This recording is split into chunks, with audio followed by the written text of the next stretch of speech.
नांदेड़ से बीजेपी के साबिक एमपी प्रताप पाटिल चिखलीकर ने पार्टी से अलहदगी इख्तियार करते हुए एक नया सियासी रुख इख्तियार किया है।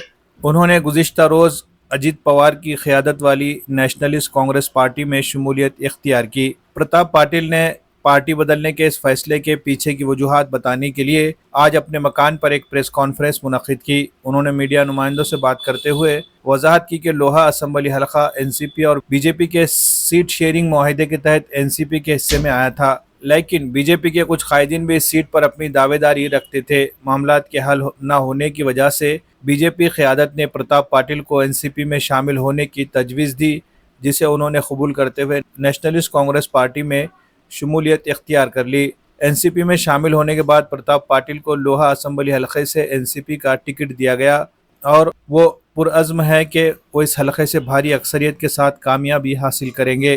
काबिल ज़िक्र बात यह है कि माजी में भी प्रताप पाटिल इस हलके से कामयाब हो चुके हैं और इस बार इनका मुकाबला अपनी बहन आशा ताई शिंदे, वंचित बहुजन आघाड़ी के उम्मीदवार श्याम नरंगले और शिवसेना उद्धव ठाकरे के उम्मीदवार एकनाथ पाटिल से होगा। कल ही मैंने राष्ट्रवादी कांग्रेस पार्टी में प्रवेश किया है। राष्ट्रवादी कांग्रेस पार्टी के राष्ट्रीय अध्यक्ष आदरणीय अजीत दादा जी, प्रदेश के अध्यक्ष तटकरे साहब, इन्होंने खाली प्रवेश ही नहीं दिया तो साथ ही मेरी उम्मीदवारी का एक घोषणा भी उन्होंने की है। मैं उनका बहुत बहुत यहाँ से आभार व्यक्त करता हूँ। कल तक भारतीय जनता पार्टी का एक कार्यकर्ता बोल के मैं नांदेड़ जिले में काम किया हूँ। पहली बार नांदेड़ जिले के मतदाताओं सांसद बनने का मुझे मौका दिया। 5 साल सांसद होने के बाद कल मेरी हार हुई। हार फैसला किया कि लोहा बीच में नांदेड़ के सांसद वसंतराव जी का देहांत हुआ और उसके बाद अलग हलचल चालू हुई और यहाँ की पोट निवडणूक सामने आई। उसके बाद भी मेरे नेता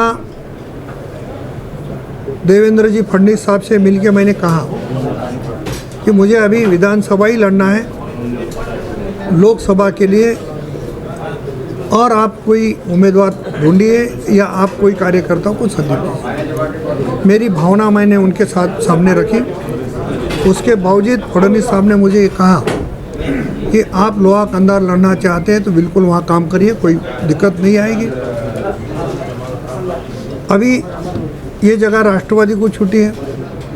मुझे लगता है कि तीनों भी नेता, मुख्यमंत्री आदरणीय एकनाथराव शिंदे साहब हों, दोनों उप मुख्यमंत्री फडणवीस साहब और दादा हों, इन्होंने जगह बंटवारा किया है, उसमें कंधार लोहा की जगह राष्ट्रवादी को दी है और तीनों नेताओं ने मिलकर ही मुझे लगता है कि मेरे जैसे कार्यकर्ता का वहाँ चयन या ये किया है और मुझे राष्ट्रवादी कांग्रेस से उम्मीदवारी घोषित की है। मेरा मुकाबला अभी क्या बोल सकता हूँ, अभी 29 तारीख तक फॉर्म भरना है।